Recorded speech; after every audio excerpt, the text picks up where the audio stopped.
Okay, hello and welcome to CSR Live. Today we have with us Ms. Neelam Chhiber, the founder of atIndustree Foundation. Hello, Ms. Neelam. Thank you so much for joining us here in this chat today. What I want to know, and I'm sure the viewers do too, what is your personal journey with industry? How did this exactly start, and how did you exactly get this idea of starting something like this? Yeah, so I'm an industrial designer from NID and I graduated a long time back. In 1994, it became quite clear to us. I had worked with very, very vulnerable communities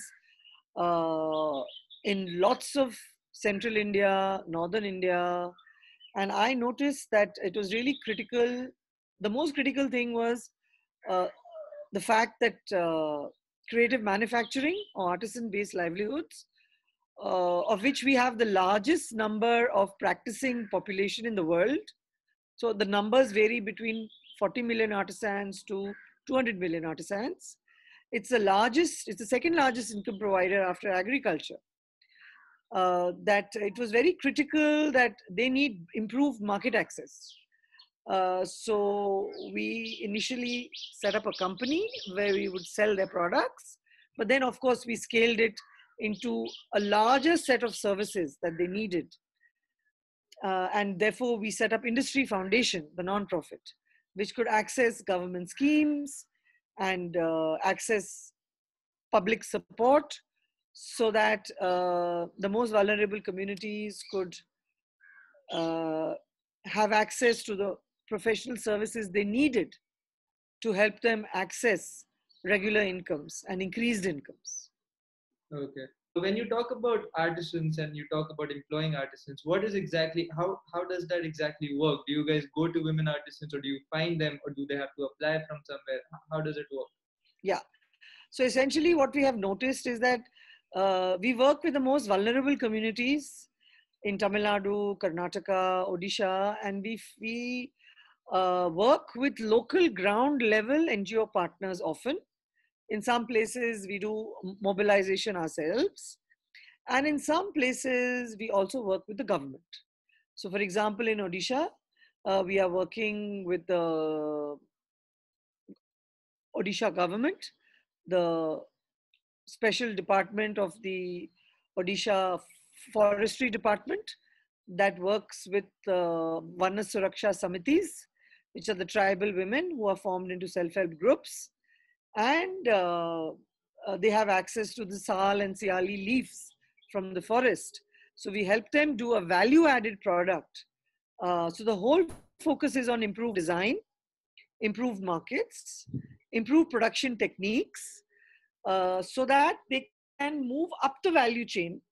So this community produced very low cost donas and plates which you eat in weddings, leaf plates, the stitched leaf plates. But if they could convert them to EU compliant, globally compliant, food safe, scientifically tested buffet tableware, then all over the world there's a humongous market for this, because there is a need for biodegradable, disposable, reusable, not reusable, disposable plates, right? So there is a huge ban on plastics globally. There is this huge movement about, you know, not having too much of emphasis on plastic-based throwaway products. So these are naturally biodegradable. And so we work with this community to produce a better product. So it's a different way that we mobilize the women, through sets of partnerships or also through going into a geography on our own. So, would you say this is also, a movement for like women empowerment, or, providing skills to women who actually do not possess any and making them financially stable? So, is that included, or your aim basically is to actually, make them up the supply chain, as you said? Like, is it all included in it? Do you have other measures to make sure that the women are getting financially stable and, developing different form of skills, so that even if they're not working with you, they can do the same thing with someone else? So is there some way you can make sure of that? Yeah, so you're completely right. Our focus is gender empowerment. So SDG 5 is one of our key goals, right?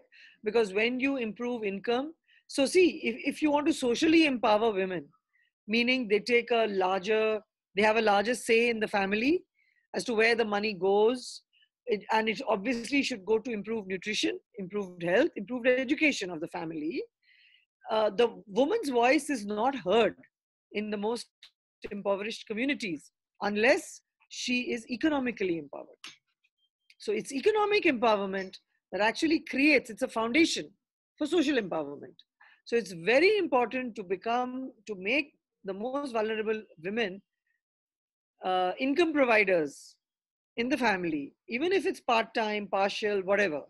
So therefore the focus is on livelihoods, right?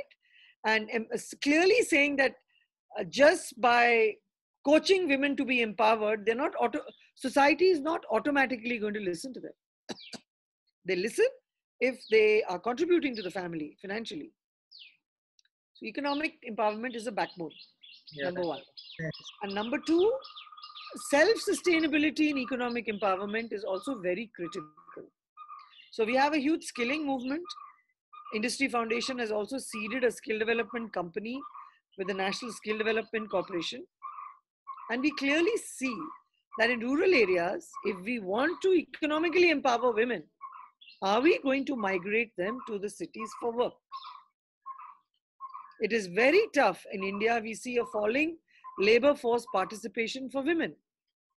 So it's easier for men to migrate for work, but much tougher for women to migrate for work because they are at great social risk, right? And therefore, it's important that we create work for them where they are. And that is why our focus on collectivizing them in their areas, making producer companies for them in their areas, hand-holding them professionally, and it's for the sake of regularity of income. So 93% of India's workforce, be it male or female, is in the informal sector.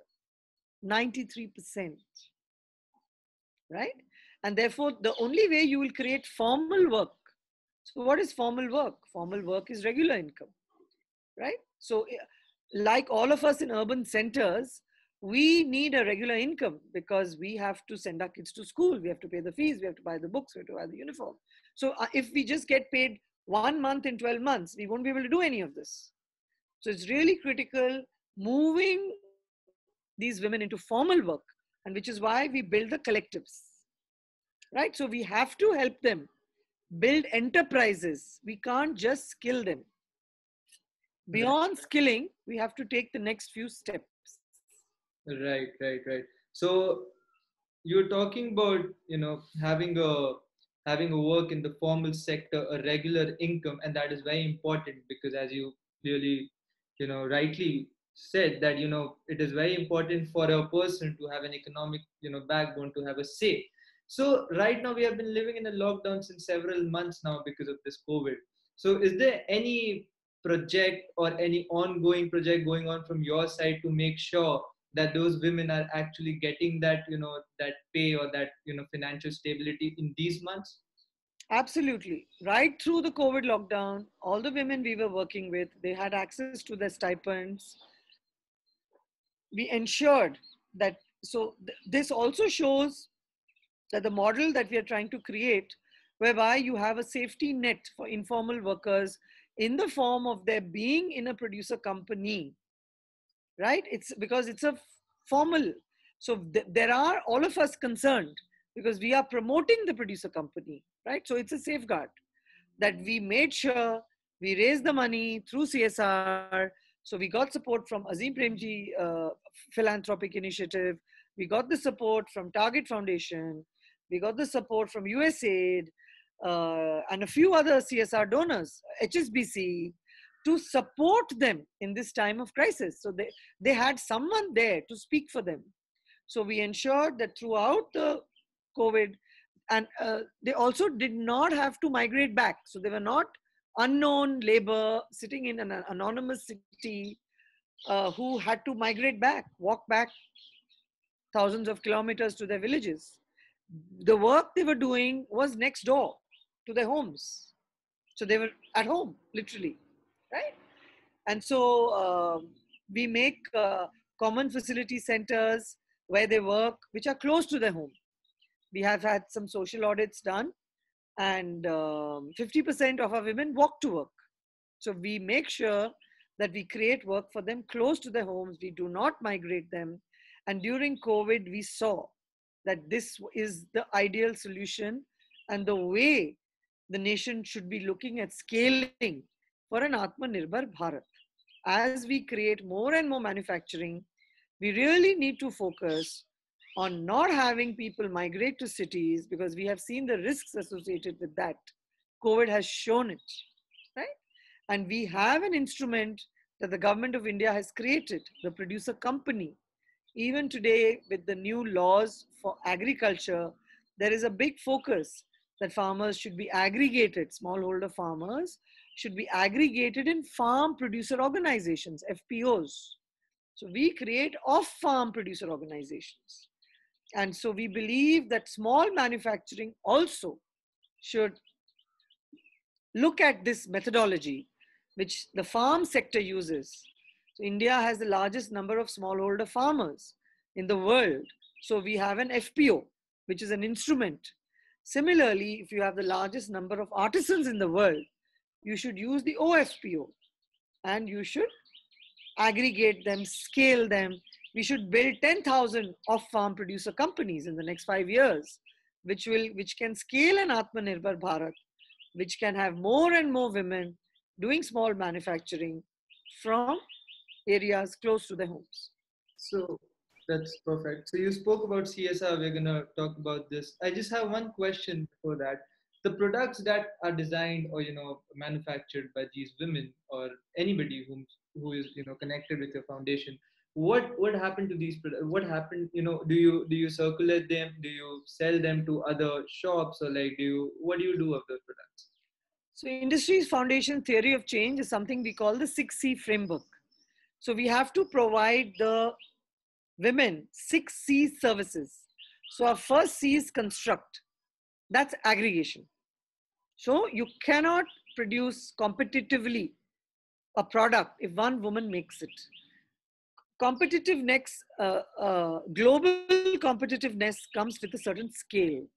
So we aggregate them in groups of 20, groups of 50, groups of 100, right? And then we further aggregate these groups into 1,000 or a 2,000 women producer company, which is professionally managed. So that's construct. We give them access to better equipment, to machinery, which makes them competitive. It's a handmade product, but it has to be spray lacquered. So they need a spray gun, right? They need a lacquer booth to do it in, right? And we try to do all this manufacturing in kind of state-of-the-art facilities, so that global buyers, when they see this, they feel they can place orders, right? Also, customers need regularity of supply. So we do not go to small customers. We go to large customers and we assure them of a service. So we do construct, we do capacity, which is skill training, soft skill training, so that they take ownership of the producer companies in due time. Then we do create, which is value addition and design, so they make a better product. Then we do channel, that is market access. We help them and connect them to markets, large global retailers or large national level retailers, right? Then we do capital. They need access to working capital to get any of this done, right? And the last C we call connect, which is digital connectivity. So we have some ERP systems, some onboarding systems, because it's only the use of digital technology, as we have seen during COVID, that digital literacy is not a choice anymore, right? It's a necessity. So we call these the 6 C's.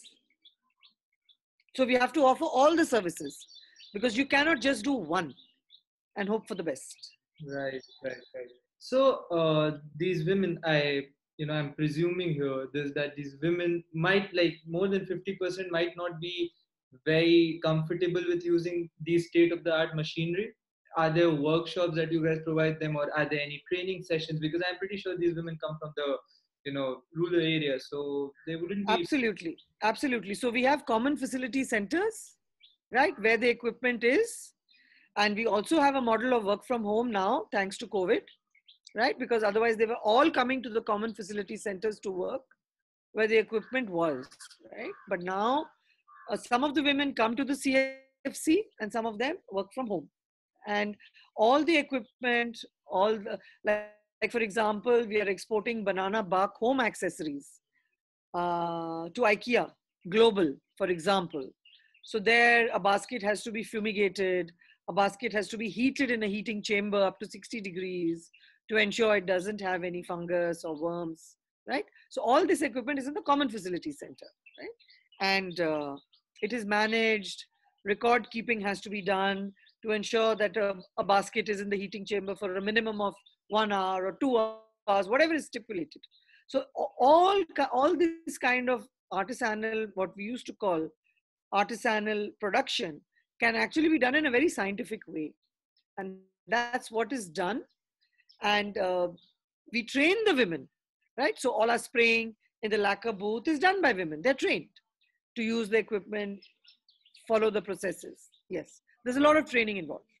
Exactly. Perfect. That is fine. So this is actually again bringing me back to the same thing of skill development. And as you said, there are other things that are revolving around it. So you spoke about CSR and we deal with CSR on a daily basis. So I wanted to ask you, you've been in the system for so long now. So are you seeing some changes in the CSR funding before the pandemic, when the pandemic started, and now? Are you seeing any change of pattern with the CSR funds, being so many other funds that are there existing right now? No, we do see that a lot of the CSR money has been diverted towards COVID, right, in some form or the other. And therefore, I mean, which is great, which is a need, right? And we've also seen that committed CSR entities who had given us funding for 3 years are continuing with that commitment, right? So obviously there are going to be changes because this is a once in 120 year crisis. And yeah, there are of course changes. Yeah. So the changes that we're talking about here, I mean, because you just said that so many funds are getting diverted towards COVID specifically, and right now you also have a lot of COVID going projects, like COVID related projects going on. So as you said, the loyal CSR fundings that you have been already getting before the pandemic, you're still getting them. That's great. Are there any new additions also that people are approaching you, or you are approaching some new, companies or corporates for the CSRs? Like, Yeah, so to be very frank, we have decided to hold going for CSR funding till next April, because we also know that the economy is not great. We also know that companies may not be doing very well right now. They also may have limited CSR. Yeah. So I think, I mean, it's a two-way street. If for many years CSR has supported us, we also have to understand the limitations CSR may be dealing with right now. sure, that is true. That is true. People are not making, the absolutely you're correct, because people are, facing the problem. The corporates even are not actually meeting the required profits to have a good CSR fund. That is fine. So Industry Foundation talks a lot about sustainability, and plus it's in your name as well, the sustainability factor. So what is exactly your approach and initiative towards this cause? Like, what do we see it down to, like, after like 5 years or 10 years? Where do you see Industry Foundation working towards this sustainability goal, and how exactly? Yeah, so sustainability is defined as two things: social sustainability and environmental sustainability. So, social sustainability is completely foundational to Industry Foundation, because social sustainability basically means that we are trying to create livelihoods for women who are the pillars of community. Because when you enable a woman, empower a woman, she will ensure improved health, nutrition, and educational outcomes in the family.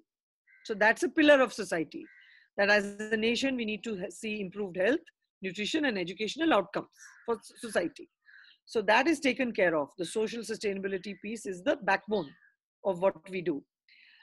On the environmental sustainability piece, we are also very, very, I would say, clear that we work only in the circular economy, right? So we try our best So we work on value chains that are women focused, women labor focused, and we also work, say, on the banana buck. India is the world's largest producer of banana. It's a waste material. We do home accessories with that. And there are other materials like water hyacinth, bamboo. So we have a huge project initiative with USAID Power itself on bamboo.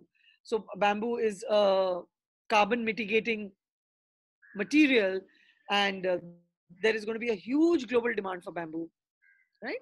And so India actually is very, very backward in the entire bamboo value chain. So these are the kinds of value chains we focus on. We also focus on apparel, which is very which is again very female centric.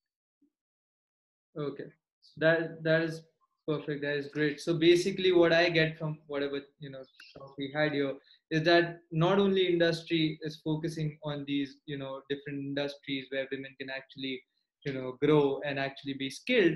This is also even finding the talents that is hidden in the rural areas of our country, and that is a lot. And a lot of people try to just overlook it, and they actually do not get their platform to show it. And that is great that you are reaching out to them. The headquarters of Industry Foundation is in Bangalore, right? So Yes, in yes. how many villages exactly are you guys working in right now? Like how many So villages? we are working across Tamil Nadu and Karnataka and Odisha, and we are impacting 2,000 women, as we have shared, right? And in the apparel and the textile value chain, it is added by another 2,000. 2,000 are in the natural fiber value chain, and another 2,000 in the apparel and textile value chain. Yeah. Perfect, perfect. We wish you all the best, and we hope you guys continue doing the commendable work you have been doing since so many years. And thank you so much for joining us here today. And I hope I'll be seeing you really soon, and we can have some more talks about these interesting things. I'm pretty sure this has been a very insightful interview for me and the whole team of CSR Live and our viewers as well. So thank you so much for joining us here today. And Thank you. My pleasure. Thank you. Thanks.